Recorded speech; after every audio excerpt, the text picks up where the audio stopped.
Hello friends, welcome back to our YouTube channel Vidya महासागर।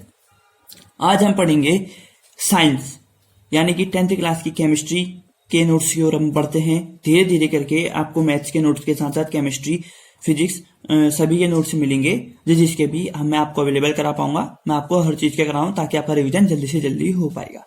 ठीक है, आज आप पढ़ेंगे केमिकल इक्वेशंस एंड रिएक्शंस। ठीक है, अब केमिकल इक्वेशन क्या होती है और केमिकल रिएक्शन क्या होती है, सबसे पहले हम उनके बारे में जानेंगे। इसी चैप्टर में आज हम पढ़ेंगे। ऐसा नहीं है कि मैं एक ही वीडियो में पूरा चैप्टर खत्म कर दूंगा। धीरे धीरे करके जो मेन पॉइंट हैं चैप्टर के मैं आपको वो समझा दूंगा। फिर उसके बाद चैप्टर के जो इंपोर्टेंट क्वेश्चन है, आपके जो पेपर के लिए जो इंपोर्टेंट है, मैं आपको वो भी समझाऊंगा। ठीक हो गया, तो चलिए अब हम शुरू करते हैं। सबसे पहले मैंने लिखा है physical change. Physical change in colour और state occurs but no new substance is formed. Change मतलब इस फिजिकल चेंज का मतलब है कि ऐसा चेंज जिसमें सिर्फ कलर या फिर उसका जो स्टेट है वो चेंज हो जाए, लेकिन कोई भी नया चीज ना बने। जैसे मैं आपको डेफिनेशन तो थोड़ी सी टफ होती है, सभी की डेफिनेशन टफ होती है, बस याद करना है। हम उसको समझ कैसे सकते हैं? एग्जाम्पल से। जब तक हम उसको प्रैक्टिकल अपनी लाइफ में, साइंस से हम तब तक नहीं सीख सकते जब तक हम उसे अपनी प्रैक्टिकल लाइफ में इंप्लीमेंट ना करें। तब मतलब कि जब तक हम साइंस को एज ए एग्जाम्पल अपनी लाइफ में यूज ना करने लग जाए। ठीक है, तो मैं इसको फिजिकल चेंज को आपको एग्जाम्पल से बताता हूं। इसका एग्जाम्पल है, देखो, water boils on heating change to steam.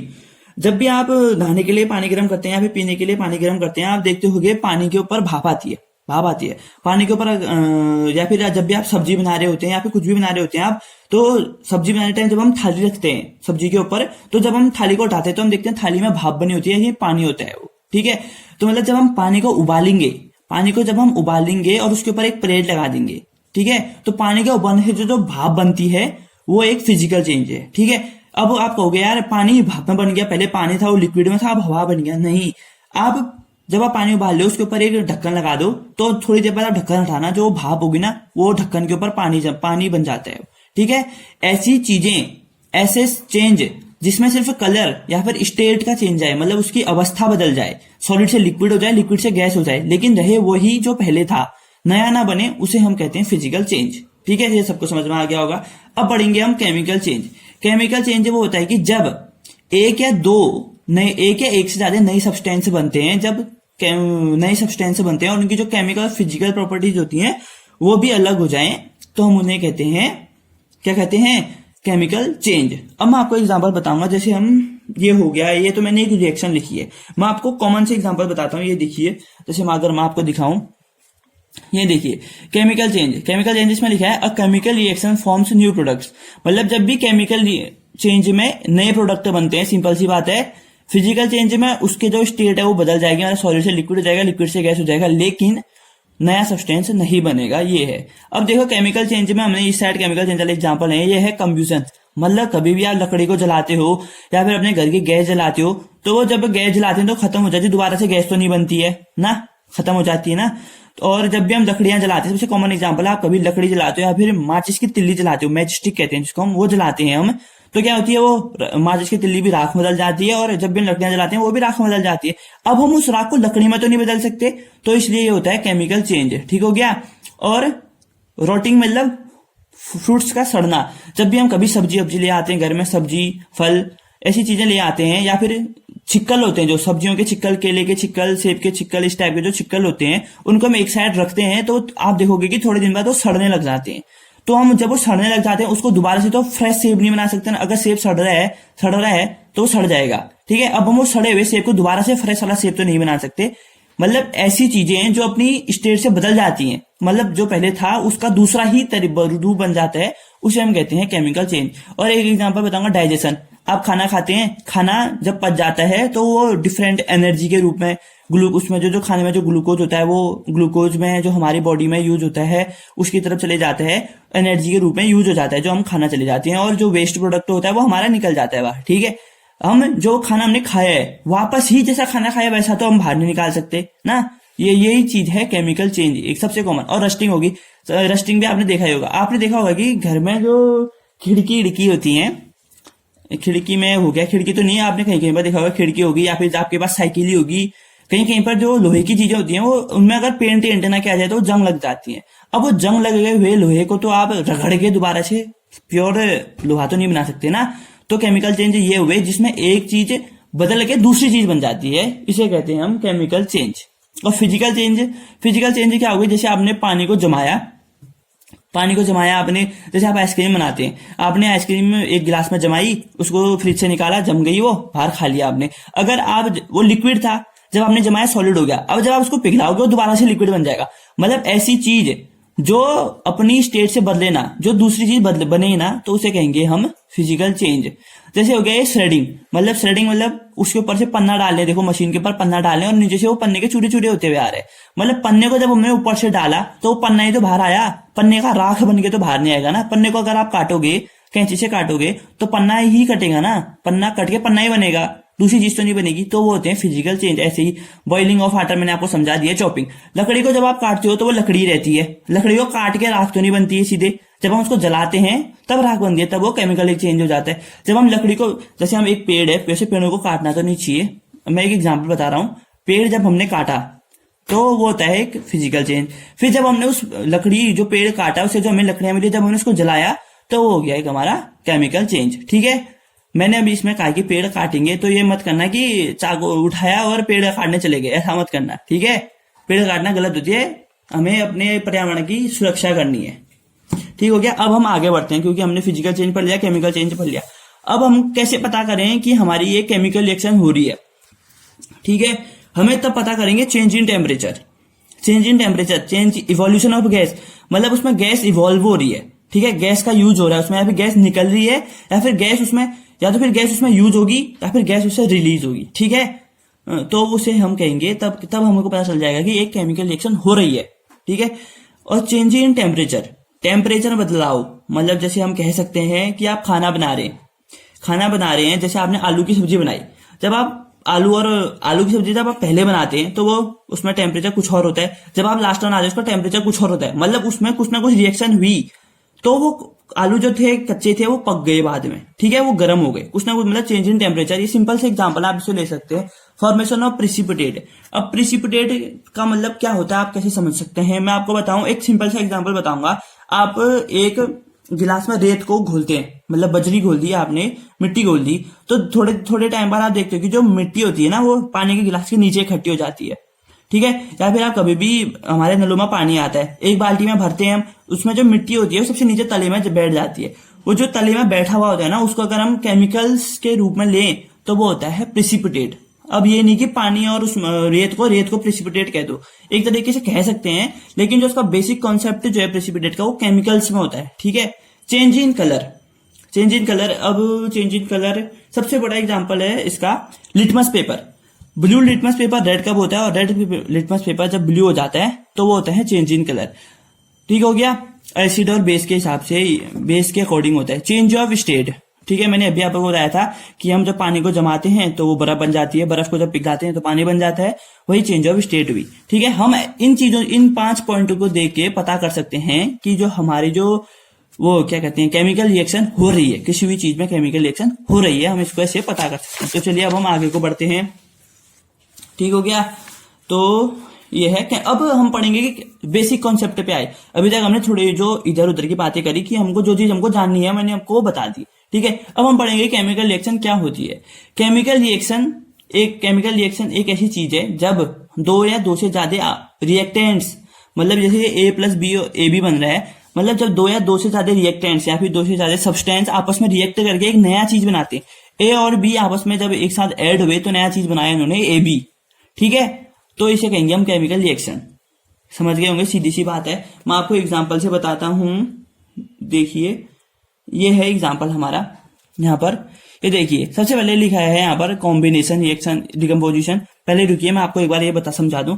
ये देखिए यहाँ पर लिखा है टाइप्स ऑफ केमिकल रिएक्शन। पहले आपने पढ़ा केमिकल रिएक्शन क्या होता है, जब 2 या 2 से ज्यादा रिएक्टेंट्स या भी सब्सटेंस आपस में रिएक्ट करते हैं और एक नया प्रोडक्ट में ट्रांसफॉर्म हो जाते हैं, मतलब एक नई चीज में बदल जाते हैं, तो उसे कहते हैं हम केमिकल रिएक्शन। और वो बदल कैसे जाते हैं, या तो उनके बीच का बॉन्ड टूट जाएगा, ठीक है, या तो फिर नए बॉन्ड बना लेंगे। यहाँ पर ये लिखा है, देखो ये chemical reaction are chemical changes in which reactants transfer into products by making और breaking off bonds between different atoms.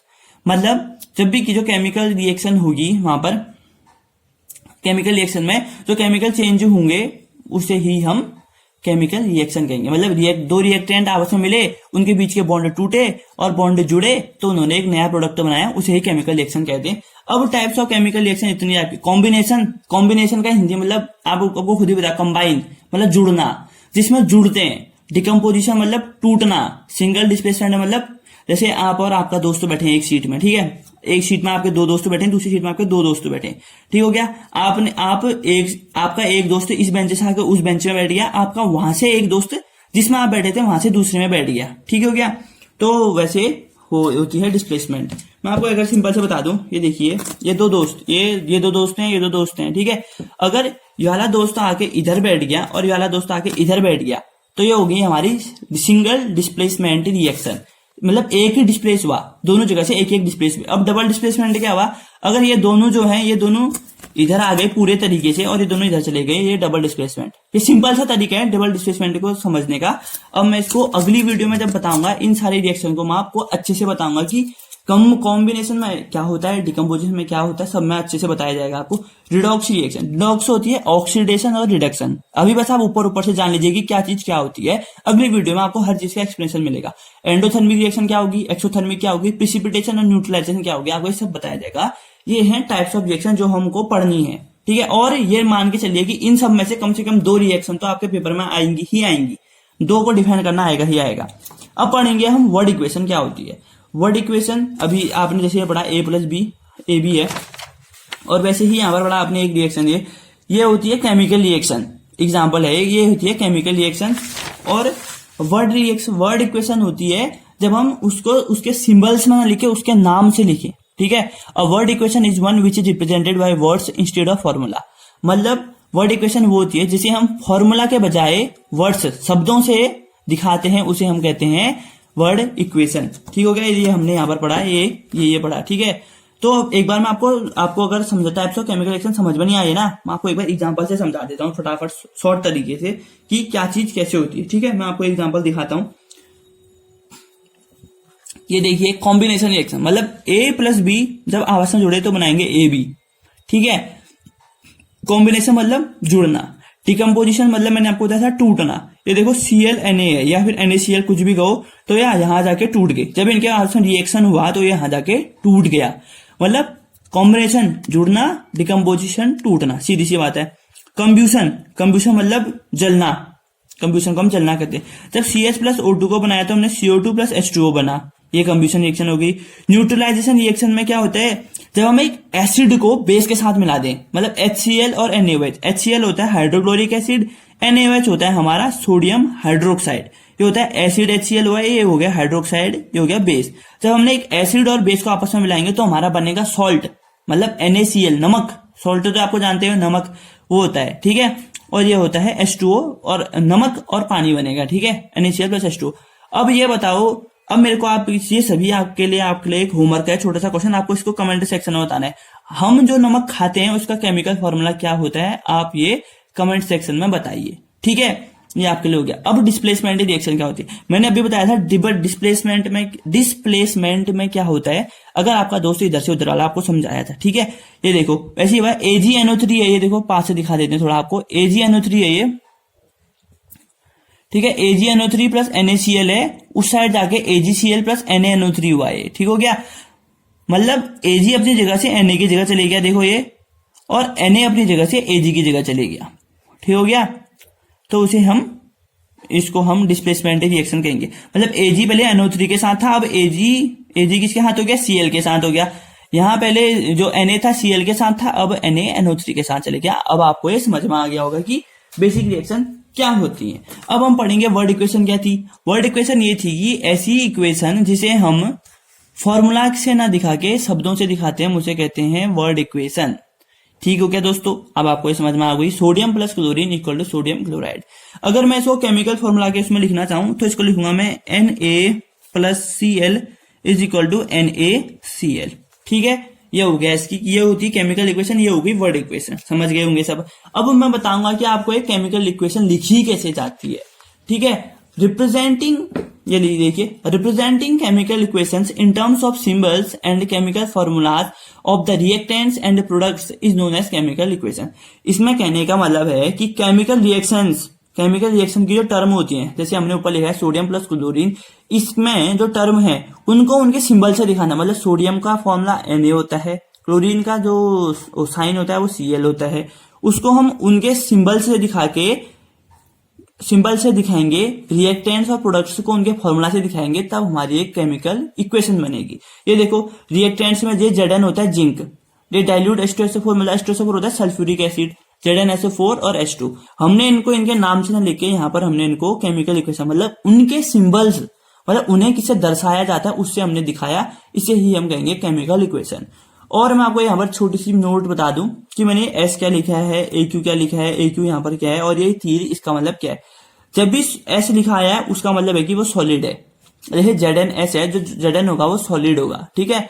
Liquid मतलब L या एक्वस। AQ को लिक्विड, AQ मतलब एक तरीके से लिक्विड ही होता है, मतलब AQ को हम कहते हैं एक्वस सॉल्यूशन। क्या कहते हैं, ये मैं यहाँ पर लिख लेता हूं, एक्वस सॉल्यूशन। ठीक हो गया दोस्तों। AQ होता है हमारा एक्वस सॉल्यूशन और S होता है हमारा solid, AQ aqueous solution, L होता है लिक्विड। और जहां पर G लिखा आएगा उसका मतलब समझ जाना वो गैस होती है। अगर जो तीर ऊपर को है, ये है तीर ऊपर को है, मतलब हमारी गैस प्रोड्यूस हुई है, मतलब हमने जब इसमें रिएक्ट किया तो इसमें से हमारी गैस रिलीज होगी, मतलब निकलेगी गैस यहाँ, ठीक है। और अगर ये नीचे को दिखा रहा है, जो ये तीर नीचे को दिख रहा है आपको याला, इसका मतलब है कि प्रिसिपिटेट बना है, मतलब उसके तले में कुछ ना कुछ जमा होगा, ठीक है। अब मैं उम्मीद करता हूं कि आपको सब चीज समझ में आया होगा। फिजिकल चेंज क्या होता है, केमिकल चेंज क्या होता है। फिजिकल चेंज में कलर का और स्टेट का चेंज आता है, ना कि कोई नया सब्सटेंस बनता है, जबकि केमिकल चेंज में एक नया सब्सटेंस बन जाता है, सीधी सी बात है। फिर हमने कुछ पॉइंट पढ़े जिससे कि हम पहचान लेंगे कि केमिकल रिएक्शन कहां पर हो रही है और कहां पर नहीं हो रही है। फिर उसके बाद हमने पढ़ा कि केमिकल रिएक्शन क्या होता है, टाइप्स ऑफ केमिकल रिएक्शन कितनी होती है, वर्ड इक्वेशन क्या होती है और राइटिंग हम केमिकल इक्वेशन को कैसे लिखते हैं। ठीक हो गया दोस्तों, तो मैं उम्मीद करता हूं आपको समझ में आया होगा। अब अगली वीडियो में जो हम पढ़ेंगे कि टाइप्स ऑफ रिएक्शन को हम अच्छे से एक्सप्लेन करेंगे, फिर हम उसके बाद बैलेंसिंग केमिकल इक्वेशन को भी अच्छे से समझेंगे अगली वीडियो में। तब तक के लिए टेक केयर, 2 गज की दूरी, मास्क का जरूरी, अपना ध्यान रखिए, अपने घर वालों का ध्यान रखिए, आसपास साफ सफाई बनाए रखें। मिलते हैं आपसे नेक्स्ट वीडियो में। तब तक के लिए अगर आपको वीडियो पसंद आई है, लाइक कीजिए, शेयर कीजिए, अपने दोस्तों के साथ शेयर कीजिए और चैनल को सब्सक्राइब करके रख लीजिए ताकि वीडियो सबसे पहले आपके पास पहुंचे। ठीक हो गया दोस्तों। और मैंने एक क्वेश्चन पूछा है वीडियो के बीच में, आप उसका आंसर भी दीजिए, ठीक है। तो मिलते हैं आपसे नेक्स्ट वीडियो में, तब तक के लिए take care, thanks for watching, subscribe कर लीजिएगा, धन्यवाद।